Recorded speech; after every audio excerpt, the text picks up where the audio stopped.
Chapter 13 Midnight Vigil. The Allens arrived back home just as it grew dark. Pat was going to Teresa's. "If Pat can't come back to stay," said Jimmy, "we boys will go out to sleep there, Penny. Would you like to come too?" "Not tonight, I think, Jimmy." "You won't be afraid of the Green Lady all alone here," Jimmy suggested. "She hasn't hurt us yet. Only that reminds me, we'll have to see about that, Jimmy. There must be someone around occasionally. I'll fix things tonight so we can tell if the food has been disturbed. I'll remember the exact amount or the exact spot, and we'll see if it is the same in the morning." "Why not sit up tonight then and see for ourselves? Nobody's been sitting up late since I went to sleep in my chair, and I certainly had a funny dream, if it was a dream. The more I think about it, the more I think it wasn't. But where did she disappear to? I can't see how she could have gotten out of the window in such a hurry that I couldn't find her, high or low." "That's what makes me think perhaps she is a ghost," put in Marjorie, who wished that she could believe in ghosts. "It was so creepingly thrilling," she had remarked earlier. The final decision, after Philip was almost convinced that there was someone about, was to sit up in the dark, covering the fire as usual and wearing their coats to keep themselves warm. Philip again went to work at the desk, and Penny started to read the diary, or a series of plain little books in which their uncle had kept a fairly accurate record of days at the lodge and some other matters. It was not best, Philip had suggested, to retire too early, or to pretend to retire, since ghosts were supposed to roam around rather late, and if anyone was playing the part of one, ghost time would probably be observed. It was Marjorie who said that she hoped they would not find anybody. "You and Jimmy stay out of the alcove," said Philip. "Penny and I are going to sit in there, ready to switch on the light. If I were you, I'd sit on the stairs. Then if you get too sleepy, creep upstairs and go to bed. Jimmy, you keep watch in the living room and be ready to turn the lights on there if you see it is necessary. You might take cold, Marjorie. I don't believe you ought to do it." "I wouldn't miss this for anything, though I think it will probably be some poor person that comes into our kitchen to get something to eat. Cheapers, I don't know what to think." "That goes for all of us," said Penny. "That's the reason we are sitting up. Stay up if you want to. Wear your sweater and your coat, too. Toward morning, we'll give it up if no one appears and have some hot cocoa." Pat did not appear until nearly 11 o'clock. Jimmy and Philip had made several trips to the yacht to see if it was in good shape. No one was snooping about, Jimmy said. They told Pat what they were going to do, and he approved the idea. The night sped on. They went upstairs together, making a little more noise than usual, all with the notion of creating the proper impression on any burglar or Green Lady, as the case might be. Darkness and silence descended upon the house, but several well-wrapped figures stealthily crept down the stairs to start their vigil. It was very dark and spooky in the big room. The fire had been so well covered that not a gleam came from a glowing ember or dying flame. And it was still. A rustle of paper, a brushing against something, almost any movement on one of the Allens would be likely to make the rest think that the Green Lady had arrived. The shades were drawn down at all the windows and draperies pulled together. No peeping from the Spencer crew was desired. It had been very careless, Philip said, on the part of a detective to drop his burned cigarettes, unless he wanted the family to know that they were being watched. The one exception in the way of shaded windows was the one in the alcove. It was left unlocked and invitingly open an inch or so. The last warning given to Penny and Marjorie by Jimmy was not to scream or yell whatever happened. Jimmy seemed to think that girls always squeaked at mice or anything, and that it would be a great drawback to scare away the ghost or give her warning. Flashlights were ready, but no one was to use one at present. Penny had placed a footstool not far from the alcove window. To that she now took her stealthy way and sat on its low cushion, leaning back against the wall. Philip took position by the entrance to the alcove, whose curtain Penny had drawn aside and fastened.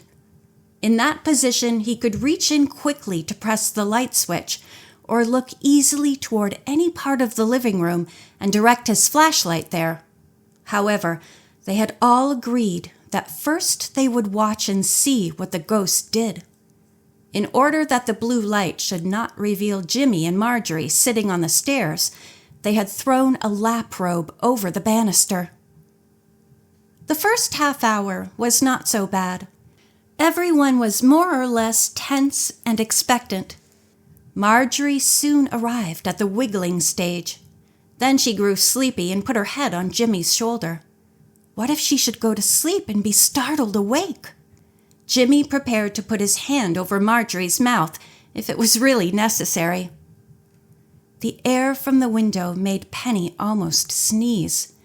It was all she could do to prevent it until finally the impulse disappeared. Philip sat in his straight chair, not letting himself relax. He felt the most responsibility. It was his to avert any calamity, if there were the possibility of one. In the darkness, with the actual likelihood of meeting an intruder, it did not seem either funny or thrilling. He considered that he had done a foolish thing in letting Marjorie stay up too. Penny at last glanced at her watch, and from its luminous dial she saw it was 1 o'clock. Time for the Green Lady or any other self-respecting ghost to be abroad.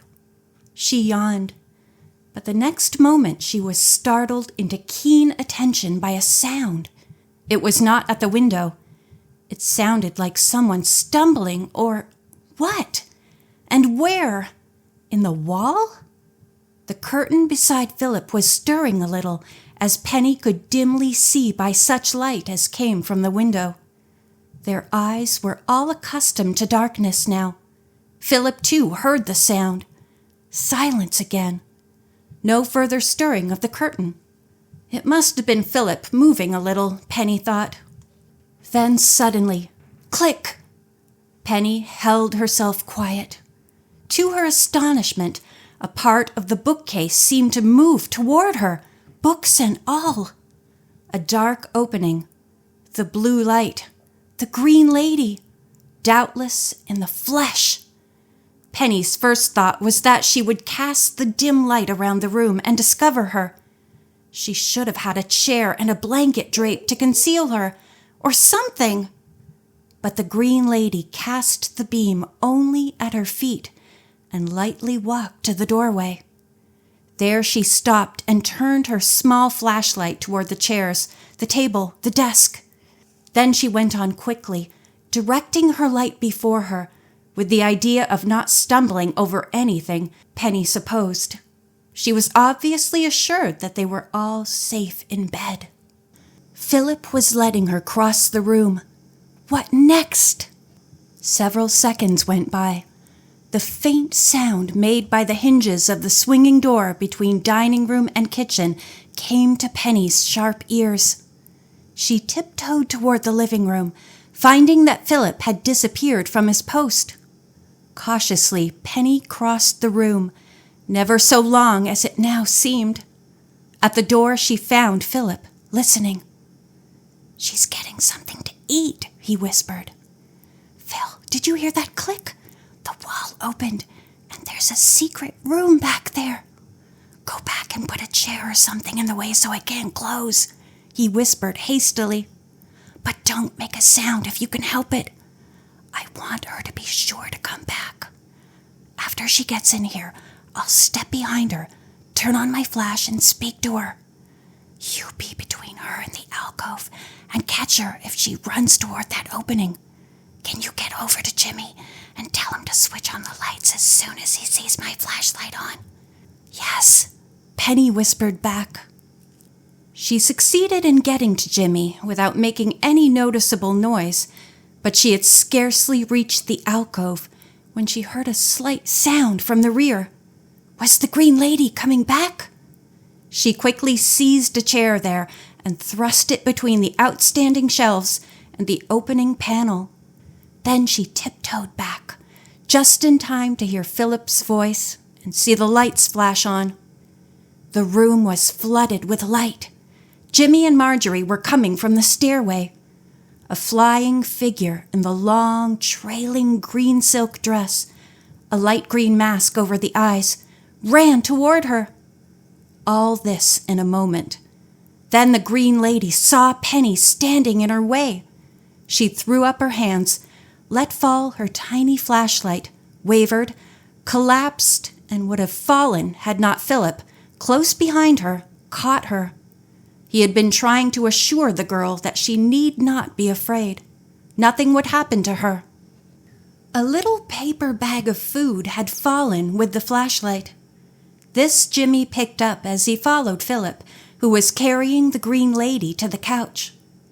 Penny hurried to Philip's assistance and was the one who removed the little mask from the white, thin face. "Why, Phil, it's only a girl!" she exclaimed. "Jimmy, run for the first aid outfit.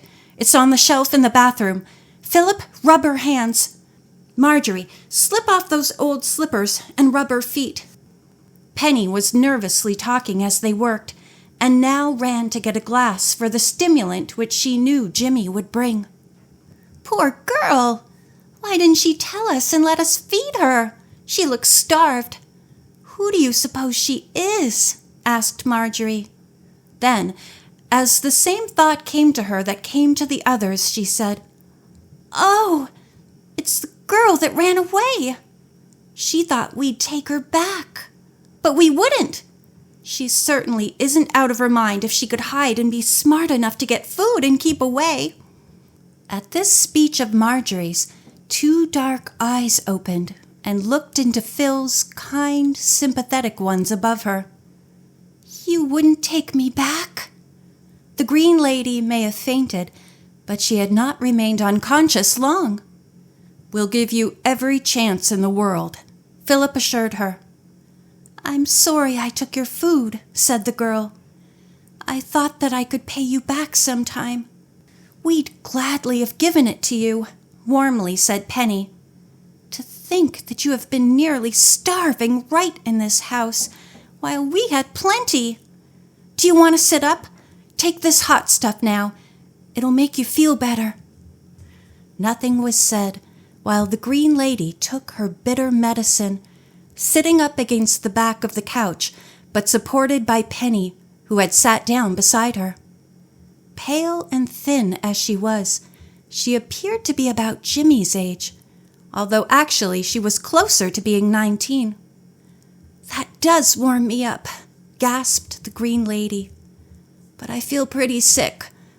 How did you happen—" "Oh, I know. That boy saw me once, and then I was so silly to put away that milk. I tried to take ever so little food, so you wouldn't miss it. Must I explain now? I feel so sick." "You needn't tell a thing tonight," Penny reassured her. "We're going to get you to bed, and no one shall know a thing about your being here. Phil, carry her right upstairs to my bed. Jimmy, could you heat a little milk? I think she ought to have some after a little." After administering to the sick girl, setting up an extra cot in the corner of the girl's room for Penny, and getting extra blankets and things, the family at last settled down to sleep. End of chapter 13.